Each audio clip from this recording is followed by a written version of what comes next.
இனியவர்களே, தவக்காலத்தில் மனமாற்றம் என்ற சொல் அடிக்கடி நம் காதுகளில் விழுகின்றது. மனமாற்றம் என்பது பணி மாற்றமும் கூட என்று இன்றைய நற்செய்தி வாசகம் நமக்கு கற்பிக்கிறது. இன்றைய நற்செய்தி வாசகத்தில் சுங்கச்சாவடியில் பணிபுரிந்து கொண்டிருந்த, வரி வாங்கிக் கொண்டிருந்த மத்தேயு, லேவி என்ற நபருடைய பணி மாற்றம் பெறுகிறது. இந்த நற்செய்தி நமக்கு தரும் பாடம் என்ன? முதல் ஏற்பாட்டில் இறைவாக்கினர்கள் அழைக்கப்படுவதற்கும் திருத்தூதர்கள் புதிய ஏற்பாட்டில் அழைக்கப்படுவதற்கும் நிறைய வேறுபாடுகள் இருக்கின்றன. முதல் ஏற்பாட்டில் இறைவாக்கினர் அழைக்கப்படும் போதெல்லாம் எப்படி நடக்கின்றது? ஒரு தேவை அல்லது அவசியம் இருக்கின்றது. கடவுள் ஒருவரை அழைக்கிறார். அழைக்கப்படுகின்ற நபர் தயக்கம் காட்டுகிறார். தயக்கம் காட்டியவுடன் ஆண்டவராகிய கடவுள் தன் உடனிருப்பை முன்வைக்கின்றார். உடனடியாக அந்த நபர் ஏற்றுக்கொள்கிறார். முதல் ஏற்பாட்டில் அழைத்தல் நிகழ்வுகள் நடைபெறுகின்றன. எரேமியாவின் அழைப்பாக இருக்கலாம், எசாயாவின் அழைப்பாக இருக்கலாம், மோசையின் அழைப்பாக இருக்கலாம். இந்த அனைத்து அழைத்தல் கதைகளுமே இப்படிப்பட்ட ஒரு அமைப்பை தான் பின்பற்றுகின்றன. ஆனால் இரண்டாம் ஏற்பாட்டிற்கு வரும்போது இயேசு திருத்தூதர்களை அழைக்கின்ற ஒரு நிகழ்வில் வித்தியாசமான சில கூறுகளை பார்க்கிறோம். ஒன்று, அழைக்கப்படுகின்ற நபர் தன்னுடைய அன்றாட வாழ்வில் பணி செய்து கொண்டிருக்கிறார். 2, இயேசு அங்கே வருகிறார். 3, இயேசு மட்டுமே பேசுகிறார். 4, அழைக்கப்பட்டவர் உடனடியாக எழுந்து செல்கின்றார். 5, அங்கே ஒரு கொண்டாட்டம் நடைபெறுகிறது. இன்றைய நற்செய்தி வாசகத்தில் லேவி சுங்கச்சாவடியில் வரி வாங்கி கொண்டிருந்தவர் அழைப்பு பெறுகிறார்.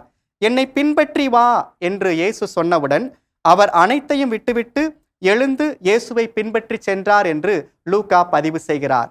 இந்த மத்தேயுவை பார்க்கும்போது ஏதோ இயேசுவின் வருகைக்காக காத்திருந்தவர் போல் இருக்கின்றார். அதாவது இயேசு எப்போது வருவார் அல்லது தன்னை யாராவது அழைக்க மாட்டார்களா என்ற ஒரு நிலையில் இருக்கிறது. வழக்கமாக யூத மரபில் சீடர்கள்தாம் போதகரை தேர்ந்து கொள்வார்கள், சீடர்கள்தாம் ரபிக்களை தேர்ந்து கொள்வார்கள். ஆனால் இங்கே இயேசு தன்னுடைய சீடர்களை தேர்ந்து கொள்கிறார். அந்த அழைத்தல் எங்கே நடக்கிறது என்றால், மத்தேயு தன்னுடைய அன்றாட வாழ்வில் பணி செய்து கொண்டிருந்த போது. மத்தேயு அழைக்கப்பட்ட போது உடனடியாக அங்கே இரவில் அனைவரையும் கூட்டி அனைவருக்கும் விருந்து தருகிறார். இதுதான் நற்செய்தியுடைய இரண்டாவது பிரிவு. இந்த இரண்டாவது பிரிவு நமக்கு எதை சொல்கிறது? மத்தேயு எதற்காக இயேசுவை அழைத்து விருந்து படைக்கிறார் என்றால், இதுதான் நான் என்று தன்னை அழைத்த இயேசுவுக்கு காட்டுகிறார். இவர்கள்தாம் என்னுடைய நண்பர்கள், இவர்கள்தாம் என்னுடைய உறவினர்கள், இவர்கள்தாம் எனக்கு உரியவர் என்று காட்டுகிறார். ஒன்று. இரண்டாவது, எலிசா அழைக்கப்பட்ட போதும் தன்னுடைய பிரியாவிடை விருந்தாக அனைத்தையும் கொடுத்துவிட்டு தன்னுடைய வீட்டிலிருந்து புறப்பட்டு வருகிறார். ஆக மத்தேயுடைய இந்த விருந்து கொடுத்தல் இரண்டு நிலைகளில், ஒன்று தான் யார் என்று இயேசுவுக்கு காட்டுவதற்காகவும், 2, எலிசா போல அனைத்தையும் விட்டுவிட்டு வருவதன் அடையாளமாகவும் இருக்கின்றது. இந்த நற்செய்தி பகுதி இன்று நமக்கு வைக்கும் சவால்கள் எவை? 1, நம்முடைய அன்றாட வாழ்வில் இயேசு நம்மை சந்திக்க வருகிறார். அவருடைய குரலை அன்றாட வாழ்வில் நாம் கேட்க தயாராக இருக்கின்றோமா? 2வது, ஆண்டவரே இதுதான் நான் என அவரிடம் காட்ட, அவரிடம் வெளிப்படுத்த நம்மால் இயலுமா? 3வது, நம்முடைய பழைய வாழ்விலிருந்து பிரியாவிடை கொடுத்துவிட்டு புதிய வாழ்விற்கு கடந்து செல்ல நாம் தயாராக இருக்கின்றோமா? மத்தேயு உடனடியாக முடிவெடுக்கின்றார், உடனடியாக செயலாற்றுகின்றார், உடனடியாக பின்பற்றுகின்றார். ஆனால் நாம் பல நேரங்களில் இயேசுவை பின்பற்ற தயங்குகிறோம்.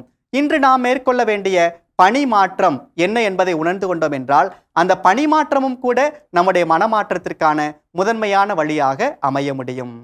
இனியவர்களே, இன்று நாம் என்ன பணி செய்து கொண்டிருக்கிறோமோ அல்லது பணியிலிருந்து ஓய்ந்திருக்கின்றோமோ அந்த இடத்தில் நின்று இயேசுவின் வருகையை பார்ப்போம். ஒரு தனிப்பட்ட நபராக வருகிற அவர் நம்மை அவரோடு இணைத்துக் கொள்கிறார் என்றால், நாம் அவரோடு இணைந்தவர்களாக அனைவரையும் அவரிடம் அழைத்து செல்ல கடமைப்பட்டிருக்கிறோம். ஆக அவரால் அழைப்பு பெற்ற நாம் நமக்கு அருகில் இருக்கிற மற்றவரிடம் அவரிடம் கொண்டு செல்ல முடிந்தது என்றால் நம்முடைய வாழ்வு மாற்றம் பெற்ற வாழ்வாக இருக்கும்.